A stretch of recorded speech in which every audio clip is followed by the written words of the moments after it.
ce matin, le Seigneur nous a mis à cœur de méditer dans le livre de l'Apocalypse, chapitre 3, verset 15. Je dis bien Apocalypse, chapitre 3, verset 15. Nous allons lire. Je connais tes œuvres. Je sais que tu n'es ni froid ni bouillant. Puisses-tu être froid ou bouillant?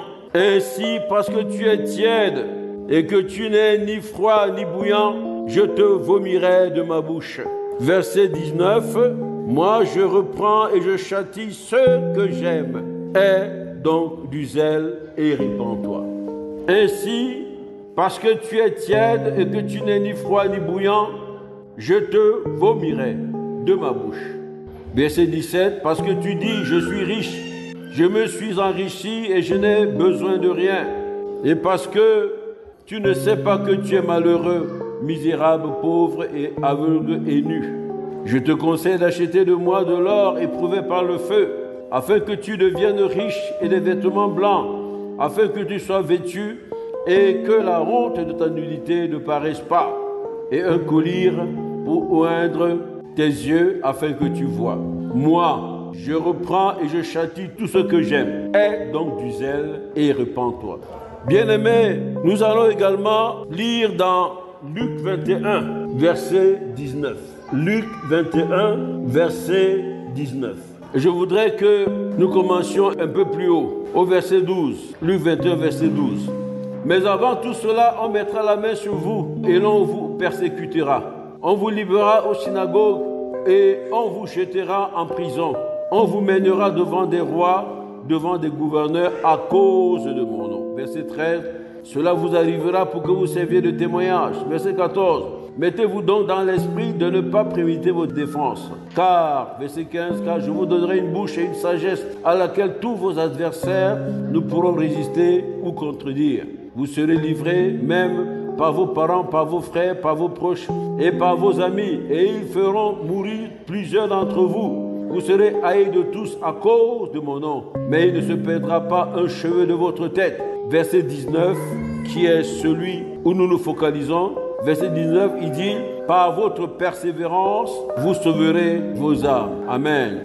Bien-aimés, sur la base des textes que nous avons lus et que nous venons de lire, le thème de ce jour que le Seigneur nous a mis à cœur de partager est « Garde ton zèle et ton enthousiasme envers Dieu ». Garde ton zèle et ton enthousiasme envers Dieu. Bien-aimés, pour que nous puissions comprendre la portée de ce thème et de ce que nous avons lu, nous allons évoluer en 3 temps. Dans un premier temps, nous allons d'abord commencer à faire une analyse textuelle, notamment les versets que nous avons lus. Nous allons, dans cet exercice, essayer d'identifier les mots-clés et analyser ces mots pour que nous puissions comprendre la portée de ce que le Seigneur nous dit à travers ce texte.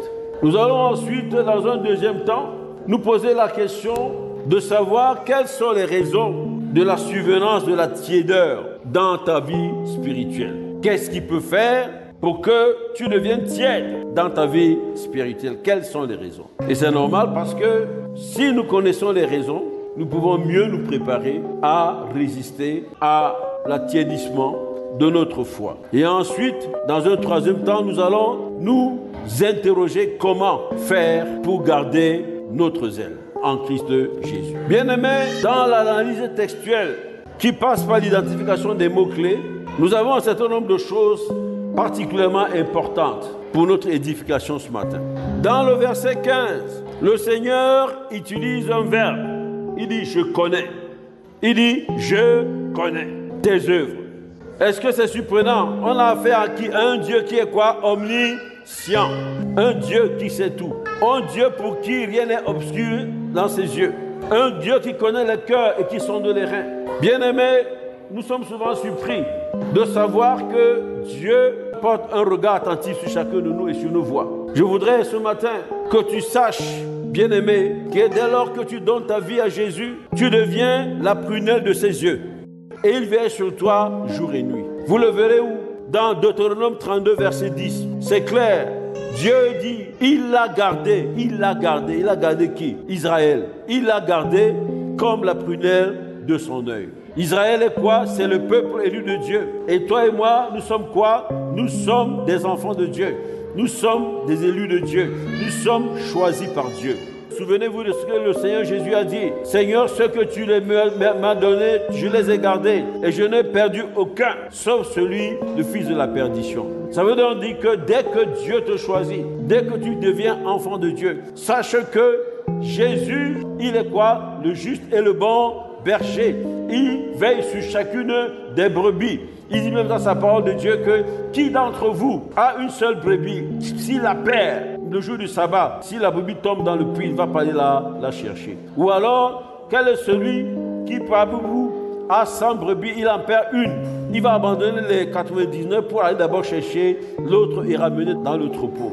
Donc Jésus est ce genre, d'accord, de berger. Un berger, d'accord, qui veille sur toi jour et nuit comme sur la prunelle de ses yeux. Donc, quand il veille sur toi, il va savoir quels sont les chemins que tu prends.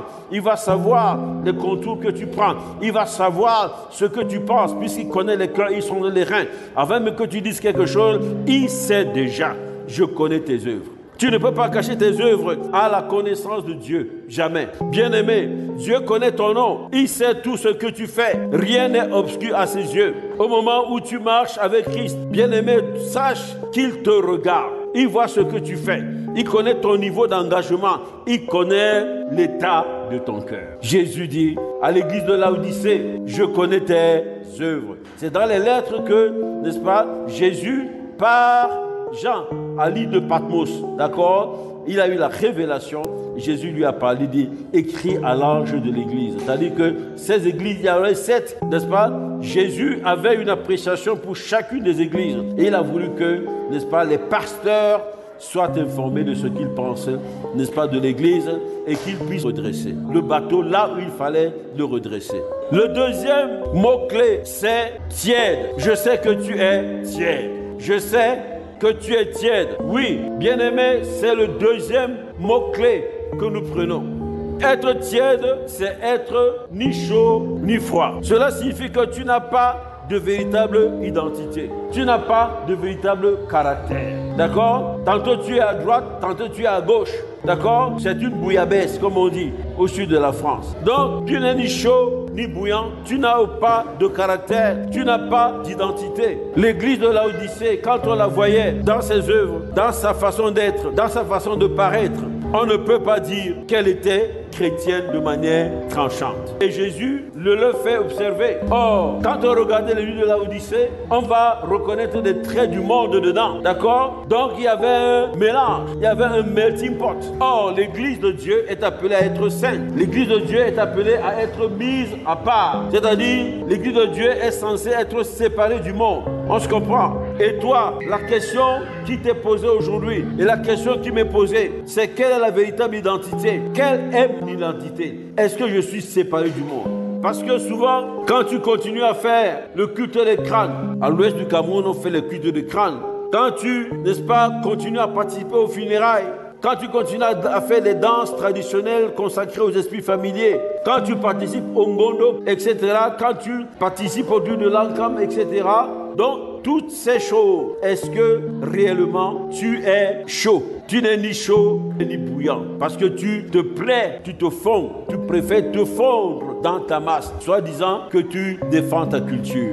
Bien-aimés, souvenons-nous que les chrétiens d'Antioche, eux, avaient choisi de manière claire leur camp. Ils marchaient et vivaient comme Christ, à telle enseigne que, n'est-ce pas, les gens les ont appelés des chrétiens, c'est-à-dire les gens qui font comme Christ. Mais souvent, nous aimons cacher notre identité. Quand nous sommes avec les gens du monde, nous avons peur de dire que nous sommes chrétiens. Parce que nous voulons à la fois nous fondre dans la masse et bénéficier des avantages du monde. Donc nous renions notre identité. Bien-aimé, le Seigneur te dit ce matin que tu es tiède et il te vomira. Parce qu'il ne peut pas, il ne se reconnaît pas en toi. Jésus vient chercher ceux qui lui ressemblent. Et puis, troisième mot-clé, il dit, je te vomirai de ma bouche. Oui, je te vomirai. Que cela ne vous surprenne pas. Parce que notre Dieu est un Dieu fidèle, est un Dieu d'alliance. À partir du moment où tu donnes ta vie à Jésus, il faut savoir que tu es appelé à devenir un avec Jésus. Regardez dans le livre de Jean, chapitre 17, verset 21, dans la prière que Jésus fait pour les chrétiens. Il dit quoi pour les croyants? Il dit, afin que tout soit un, comme toi, Père, tu es en moi, et comme je suis en toi, afin qu'eux aussi soient un en nous. Comme toi, Père, tu es en moi. Donc le Père est en Jésus. Et Jésus dit, et moi en eux. Et lui, il est en nous. Donc ça veut dire que le Père aussi est en nous. On se comprend, non? Donc Jésus est en nous. Le Père est en Jésus. Donc le Père est également en nous. Mais ce qui va se passer, c'est que à partir du moment où tu es tiède, ça veut dire que tu as rejeté le fait d'être un avec Jésus. Qu'est-ce qui va se passer? Il va te vomir. Parce qu'il y a une entité étrangère à lui, il va donc te vomir. Donc sachons ce matin que dès que je donne ma vie à Jésus, j'appelle Jésus dans ma vie pour qu'il règne en moi. Et je suis moi-même appelé à me fondre en Jésus-Christ. Je suis appelé à avoir une identité totale de Christ en moi et non partielle. Mais si tu es tiède, c'est-à-dire que lorsque tu exclus une partie de ta vie de la Seigneurie de Jésus, sache que Jésus te vomira, c'est-à-dire il te rejettera. Quand on parle de tièdeur ici, c'est aussi simple que ça. Parfois, tu dis, je donne telle partie de ma vie à Jésus et telle autre partie de ma vie, je ne la donne pas à Jésus. Ça, c'est la tièdeur. Tu as un pied ici et tu as un pied là-bas. Tu es servante dans l'église de Jésus. Tu es active, tu es même ancien d'église. Tu es diacre, tu es chantre, tu es prédicateur. D'accord? Mais en même temps, tu vis une vie qui ne glorifie pas Dieu. Tu es tiède aux yeux de Dieu. Tu n'es ni chaud ni bouillant. Tu n'as pas choisi de manière nette. Lorsque tu es une jeune fille qui est une brillante chantre, mais qui est entretenue par un homme marié et tu vis dans la fornication, tu as un pied dedans, un pied dehors. Mais tous les jours, on te voit à l'église, tu fais bouger les foules. Qu'est-ce qu'elle chante bien?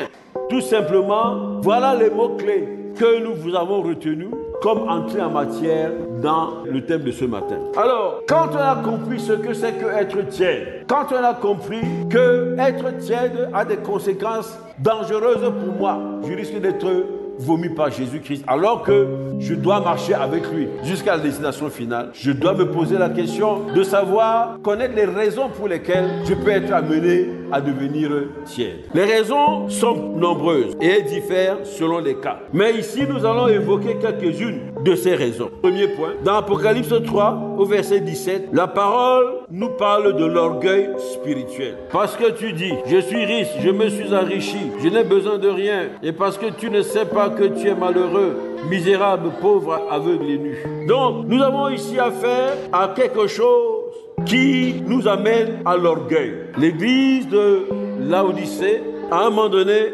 s'est dite qu'elle est déjà riche. Riche matériellement, puisqu'on parle d'avoir fait de bonnes affaires, mais également riche spirituellement. Elle croit qu'elle est déjà parvenue. Et elle met un point final à la quête de la recherche de la face du Seigneur. Elle se suffit, elle dit qu'elle n'a plus besoin de rechercher la face de Dieu. Elle n'a besoin de rien. Elle est entrée dans la phase de la religion. Beaucoup de dénominations ignorent le Saint-Esprit. Or, Jésus-Christ dit quoi? Je vous enverrai un autre consolateur. Il vous enseignera et vous en conduira dans toute la vérité. Mais ces dénominations-là sont parvenues à une considération d'elles-mêmes, pensant qu'elles peuvent se suffire à elles-mêmes. Elles n'ont plus besoin de rechercher la face de Dieu. C'est l'orgueil spirituel. Et alors, lorsque cet orgueil spirituel s'est dédoublé d'un enrichissement matériel, c'est la fin de toutes choses. Et le Seigneur Jésus leur fait observer cela. Et c'est la phase où on entre dans la production des dogmes. D'accord? L'Église, à ce moment-là, commence à marcher seulement par les dogmes, c'est-à-dire les principes qui sont établis par les hommes. Tu ne feras pas ceci, tu ne feras pas cela, tu n'entres pas avec le mouchoir, tu fais ceci, etc. Vous comprenez ce que je veux dire?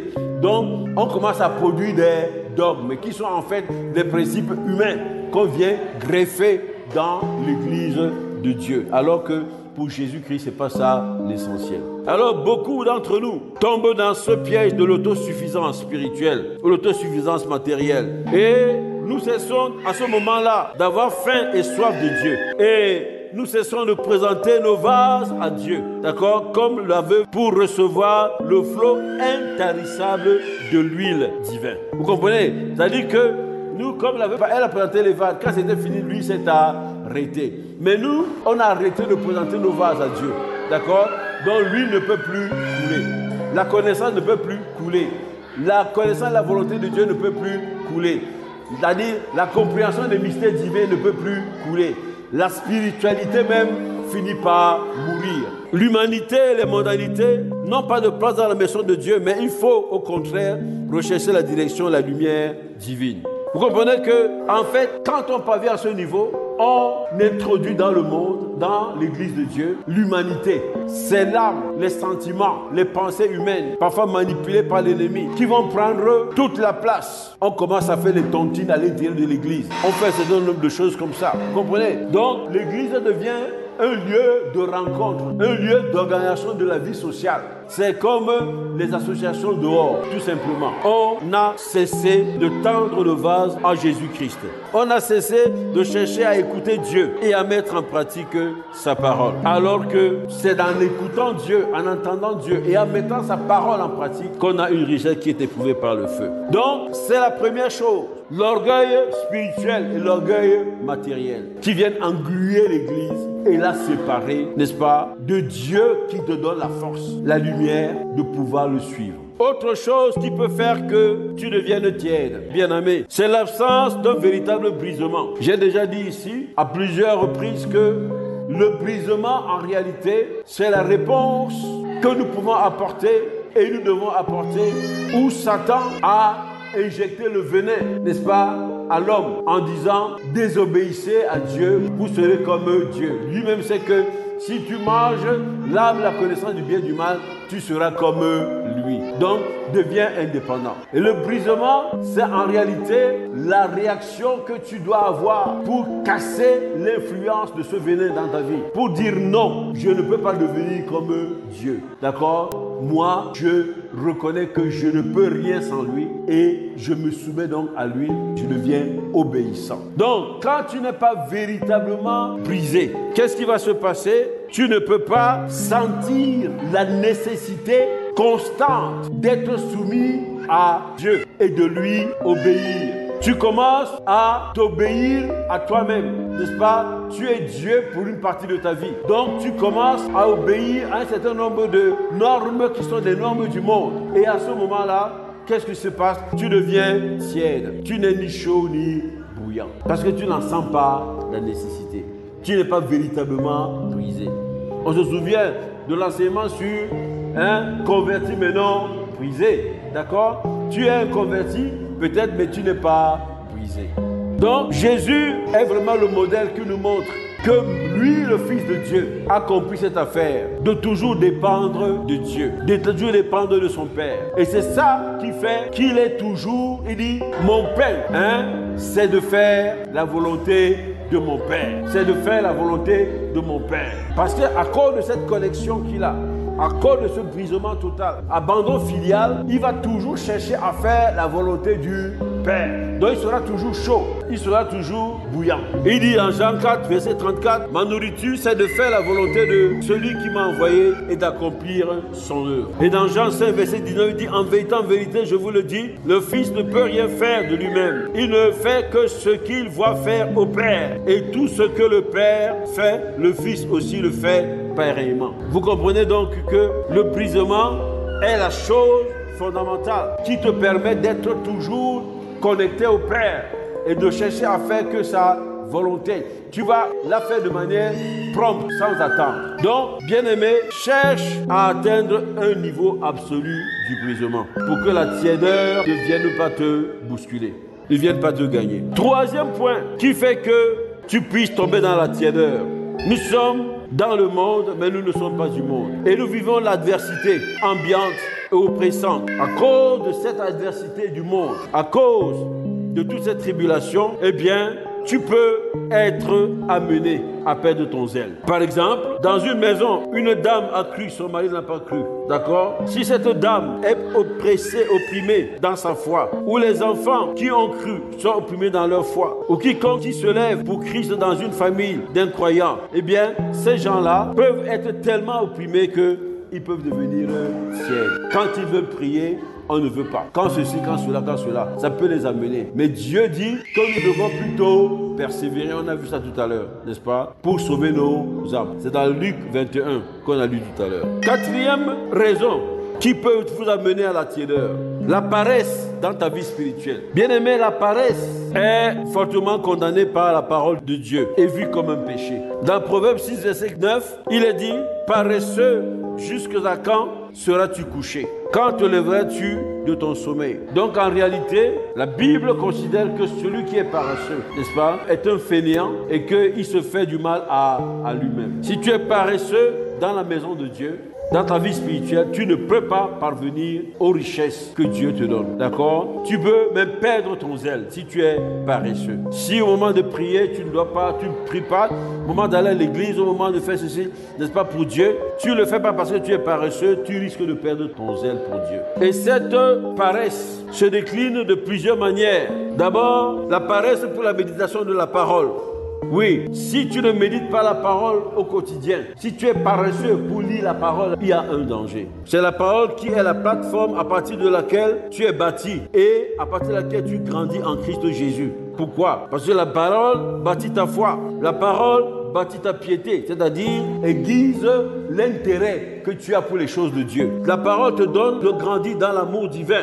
La parole va faire en sorte que tu grandisses dans la communion même avec Dieu. C'est-à-dire que quand je plonge mon regard dans la parole de Dieu, je suis transformé de gloire en gloire comme par le Seigneur l'Esprit. Ça veut dire que quand je lis la parole de Dieu, elle fait des choses en moi, des choses importantes et me transforme à l'image de Jésus-Christ. Et puis la parole fait une véritable chirurgie divine en toi, Hébreux 4, verset 12. Mais la parole est aussi quoi? Une démonstration d'esprit et de puissance. Comme la parole est impactée à toi, c'est comme ça que toi aussi, tu reçois la force et la puissance. Ça veut dire que lorsque l'adversité vient, les tribulations viennent pour te faire tomber, pour te faire perdre le zèle, la parole de Dieu, qui est une démonstration d'esprit de puissance, eh bien, elle habite en toi et ça te donne la force de résister, n'est-ce pas, à l'adversité. Donc, celui qui n'est pas assidu dans la méditation de la parole et de façon quotidienne s'expose à qui? Au lion qui rôde, cherchant qui dévorer. Vous comprenez, non?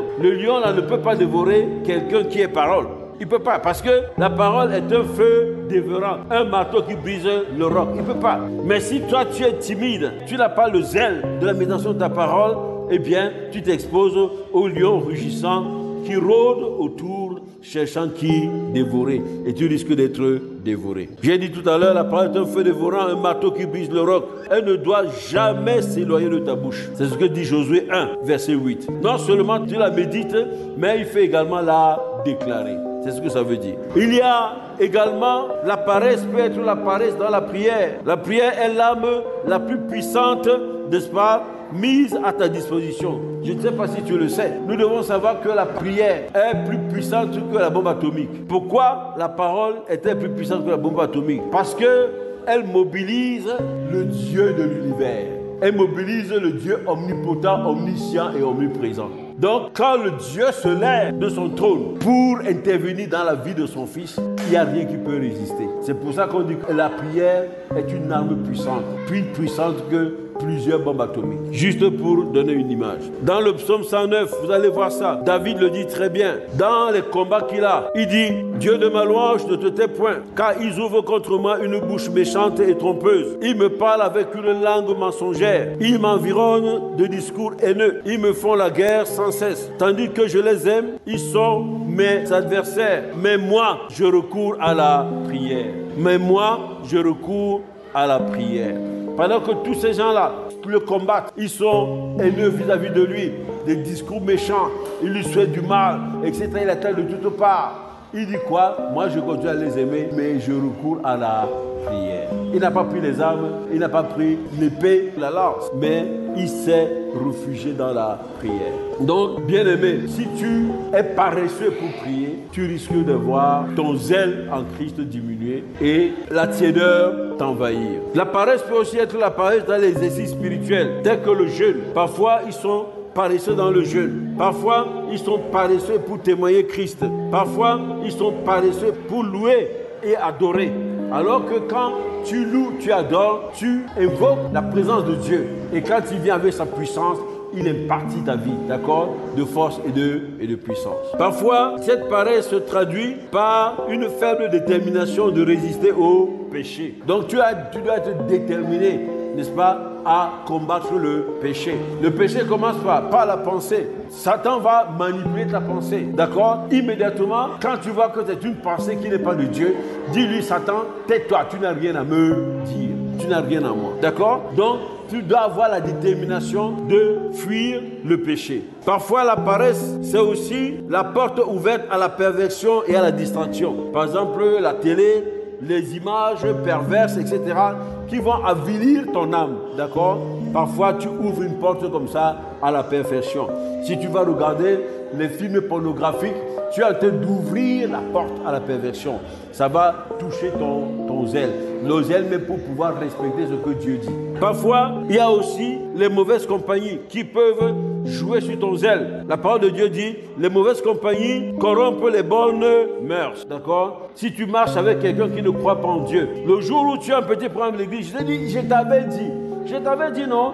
Ah, l'église là, c'est rien. Jusqu'au moment un jour, tu vas te voir ne plus aller à l'église, mais être le matin en train de boire le kwata au quartier et jouer au damier. Tu ne vas plus à l'église. Pourquoi? Les mauvaises compagnies corrompent les bonnes mœurs. Et puis, il y a la paresse peut simplement aussi venir des batailles entre ta chair et ton esprit.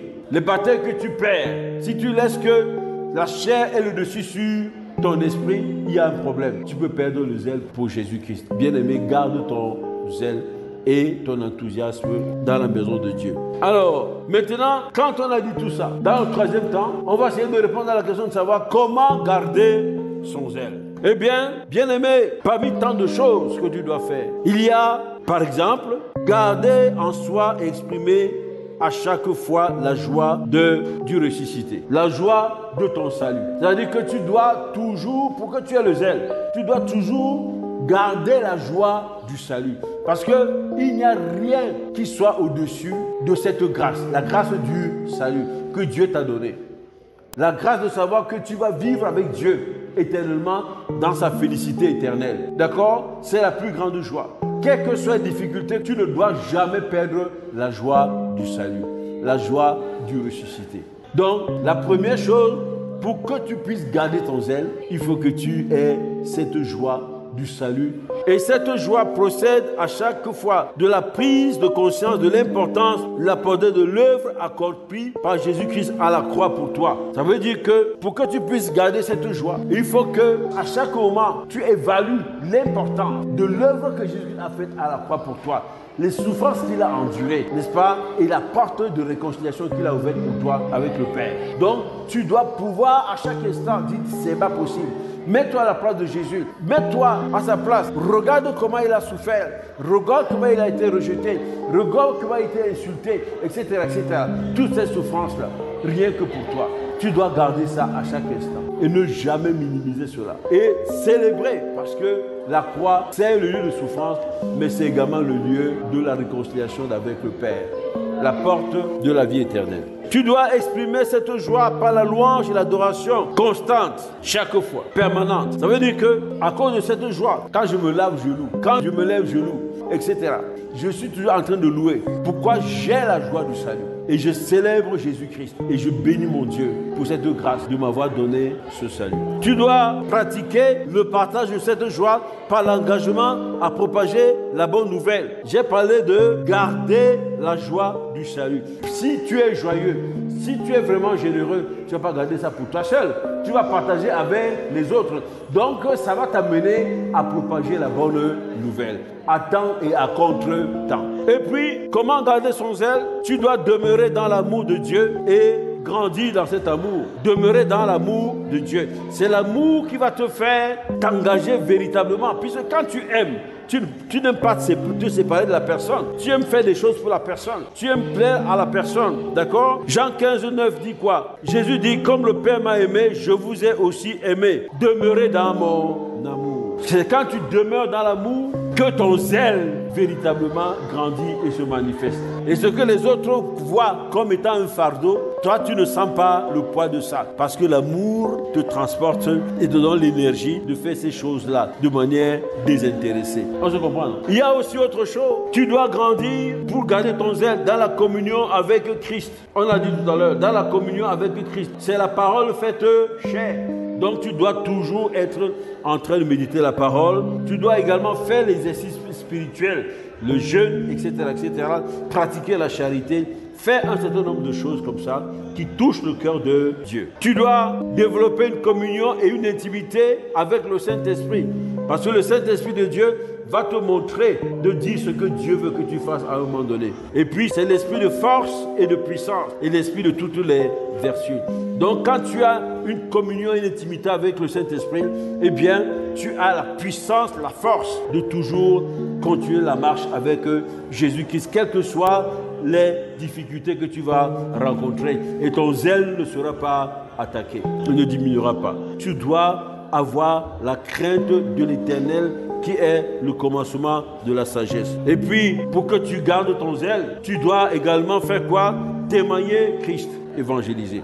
Donc, bien-aimés, ce matin, nous avons vu ce thème important, qui est un thème qui nous interpelle profondément et grandement. Parce que dans la marche avec Christ, nous pouvons à un moment donné perdre notre zèle et notre enthousiasme. Et nous pouvons entrer dans la routine et dans la tiédeur.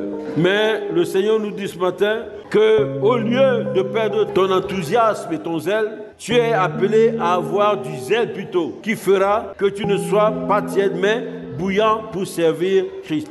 Le Seigneur nous dit, au lieu de tomber dans la tiédeur, plutôt fais toutes choses pour garder ton zèle dans la marche avec lui. C'est ce zèle qui te permet de faire des choses pour Christ et de demeurer en Christ. Le zèle ne doit pas être confondu avec l'activisme. Par exemple, il y a des gens à l'église qui montent, qui descendent, qui montent, qui descendent. Et ils font leurs propres projets. C'est leurs propres ambitions, leurs propres objectifs qu'ils mettent en œuvre. Mais ici, le zèle est plutôt ce qui est évoqué dans Romains 12, verset 11. Il s'agit d'être fervent d'esprit et servir Dieu dans sa crainte et sous la conduite du Saint-Esprit. Voilà, bien-aimés, ce que le Seigneur a bien voulu nous dire ce matin. Que son nom seul soit glorifié. Notre prière, c'est qu'il nous aide à garder notre zèle, notre enthousiasme envers lui. Au nom de Jésus-Christ. Amen. Bien-aimés, nous espérons que vous avez été bénis.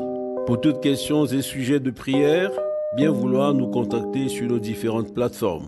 Nous avons reçu gratuitement et nous partageons gratuitement selon l'instruction du Seigneur. Matthieu 10, verset 8. Que le nom de l'Éternel soit glorifié. Soyez bénis au nom puissant de Jésus-Christ. Amen.